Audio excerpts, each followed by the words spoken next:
Ya, jadi saya berbicara dari sisi praktisi hukum ya, bahwa karena kasus yang sangat viral hari ini di Kota Bandung, itu ada penyekapan dan penyiksaan terhadap salah satu wanita, YTR, oleh tersangka Taufik Hidayat. Kenapa saya bilang tersangka? Karena dia sudah ditangkap, ditahan, dan sudah statusnya naik sebagai tersangka.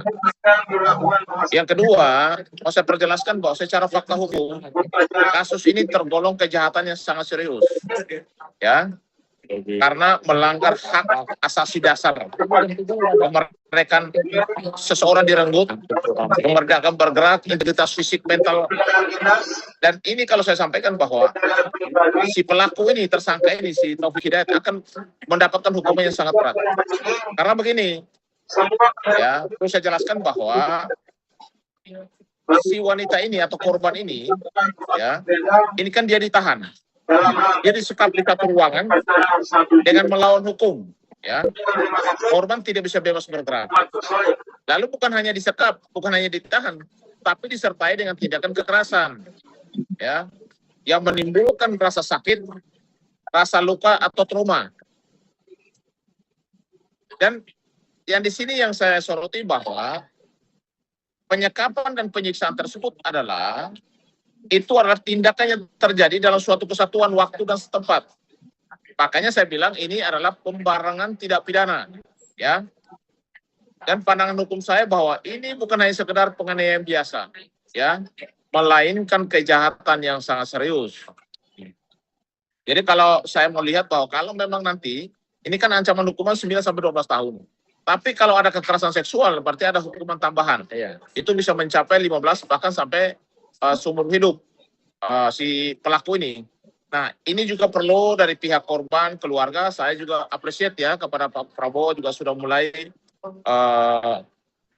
menyoroti kasus ini. Bahkan KSP kita Pak Dudung sudah datang melihat korban dengan membiayai semua kebutuhan korban di rumah sakit.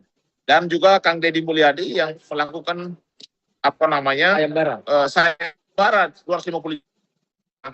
Karena menjelaskan bahwa kedua orang ini kan pasangan. Yang saya soroti kenapa sih kejadian penyekapan 3 tahun. Tapi keluarganya contoh apakah dia menyarik ya? Atau tetangganya lah. Betul. Harus jangan apatis loh lihat tetangga kita disekap, dirampas kemerdekaannya. Jadi saya mau sampaikan bahwa kasus ini kasus yang serius dan ancaman hukumannya yang cukup berat. Itu 9 sampai 12 tahun. Tapi kalau ada kekerasan seksual dan hukuman tambahnya bukan hanya 15 tahun, bisa juga sampai seumur hidup. Karena begini ya, untuk KUHP yang terbaru, pengamatan hakim di dalam proses persidangan itu alat bukti. Kalau hakim melihat bahwa ini orang sangat jahat, pelaku ini, hakim bisa menilai itu, dan kejahatan yang serius ini bukan hukumannya 12 tahun, tapi bisa 15 sampai bahkan hukuman bisa sampai 20 tahun, bahkan seumur hidup di situ. Makanya saya bilang, apakah ada kekerasan seksual atau tidak? Kalau tidak ada kekerasan seksual, bagaimana orang dikebiri? Dikebiri itu kalau ada kekerasan seksual di situ. Nah, kalau ada kekerasan seksual, memang hukuman tambahannya dikebiri. Itu selain hukumannya dia mungkin 15 tahun, ya kan? Tapi juga hukuman tambahannya hukuman kebiri. Jadi, makanya saya mau lihat hasil visum dokter itu kan yang kita lihat adalah kekerasan, contoh ada penusukan di kaki dengan benda tajam, penyedutan rokok di seluruh badannya, bibirnya dipotong, matanya juga buta. Nah, ini kan hak kemerdekaan orang dirampas segalanya. Jadi memang kalau menurut saya memang di KUHP kita mengatur ancaman hukuman sampai 12 bahkan 15 tahun. Tapi kalau ada hukuman tambahan seperti kebiri atau hukuman tambahan misalnya ada kekerasan seksual, itu ancaman hukum bisa berat loh, karena pengamatan hakim bahwa ini orang pelaku ini jahat. Ya, nah tidak ada kebaikan di pelaku ini dilihat oleh majelis hakim. Makanya saya sampaikan bahwa kejahatan yang dilakukan oleh si Taufik Hidayat, baik sekap atau penyiksaan terhadap korban, ini kejahatan yang luar biasa. Makanya hakim itu pastinya akan memberikan hukuman nantinya yang maksimal atau yang terberat, karena korban ini sudah tidak bisa berdaya. Dia itu hidup, tapi tidak bisa apa-apa. Karena fisiknya sudah tidak bisa berfungsi, mata tidak berfungsi, bibirnya sudah tidak berfungsi, bahkan sekujur tubuhnya luka-luka dan sedutan rokok. Ini kan kejahatan yang sangat sadis. Jadi penanganannya pun menurut saya selaku Dewan Perwakilan itu sangat ini benar-benar luar biasa. Makanya saya sampaikan bahwa karena unsur kekerasan ini dan penyekapan ini, ancaman hukumannya bisa mencapai 15 tahun. Bahkan saya sudah bilang kalau ada tambahan-tambahan hukuman yang lain, ketika hakim menilai bahwa ini orang sangat jahat, hukumannya bisa bertambah terus. Bukan hanya 12 sampai 15 tahun, tapi bisa sampai seumur hidup. Karena si korban sudah tidak bisa apa-apa. Ini kejahatan yang sangat serius dan melanggar hak asasi manusia. Oke. Ya berapa lama? Ya, ini kan masalah kemanusiaan ya, karena sudah ada pelanggaran HAM berat terhadap si pelaku ini. Makanya saya juga appreciate dari Kang Dede, Gubernur Jawa Barat yang sangat konsen terhadap warganya. Jadi begini loh, pemerintah daerah itu bukan hanya sebagai administratif. Ketika warganya punya masalah, dia juga harus turun tangan. Ya. Kemarin kan beliau sayembara 250 juta. Lalu minta pihak kepolisian untuk segera menangkap pelaku. Itulah tugas kepala daerah. Jadi hanya bukan administrasi doang, tapi kalau masyarakat yang punya persoalan, dia harus turun. Bahkan presiden kita ini sangat konsen ya terhadap persoalan perempuan, perlindungan terhadap perempuan. Bahkan ada lembaga perlindungan perempuan saya rasa harus turun. Karena ini juga LPSK pasti akan turun tangan. Perlindungan saksi dan korban. Kenapa? Karena ini harus dijaga, dilindungi ya, bagi korban ini. Yang saya lihat di sini bahwa penyiksaan yang keji, yang berlangsung cukup lama, apalagi hampir 3 tahun, ini adalah perbuatan yang sangat keji dan menurut saya penjara dan hukuman tambahan itu adalah sangat wajar. Jika sudah melewati batas-batas kemanusiaan, ya. Yang kedua, dia melanggar 2 hal pokok di situ, sudah menyekap dan ditindaklanjuti dengan penyiksaan, sehingga menimbulkan trauma fisik, ya, psikis jangka panjang. Jadi korban ini akan mengalami trauma fisik dan psikis jangka panjang karena matanya buta, bibirnya juga dipotong, badannya tidak bisa bergerak. Nah ini adalah trauma yang akan cukup panjang, sehingga LPSK harus turun tangan untuk kalau bisa mungkin harus membantu di dalam pengobatan dan sebagainya.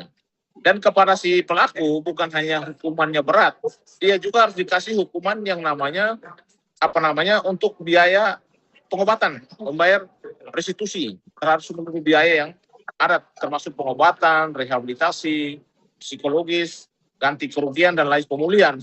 Ini memang dibebankan juga kepada si pelaku. Jadi bukan hukuman badan saja, ya. Memang LPSK harus turun tangan. Dia kan lembaga yang dibentuk oleh presiden untuk pelindungan korban dan saksi. Nah ini kan korban. Nah korban yang mengalami trauma yang begitu panjang, kalau LPSK tidak turun tangan, lalu uang biaya dari mana? Negara kan menitipkan duit dari LPSK. Skala kehidupan dan perlindungannya. Jadi udah benar LPSK turun tangan. Dan kalau menurut saya jangan hanya LPSK saja. Pemerintah melalui presiden juga kepala negara sudah hadir. Pak Dudung diutus untuk datang. Bahkan kepolisian, Polda Jawa Barat tidak perlu dengan langkah yang begitu cepat langsung menangkap si pelaku yang sangat keji ini. Ini sangat menurut saya perhatian pemerintah hari ini cukup serius ya terhadap perlindungan perempuan dan perlindungan anak gitu.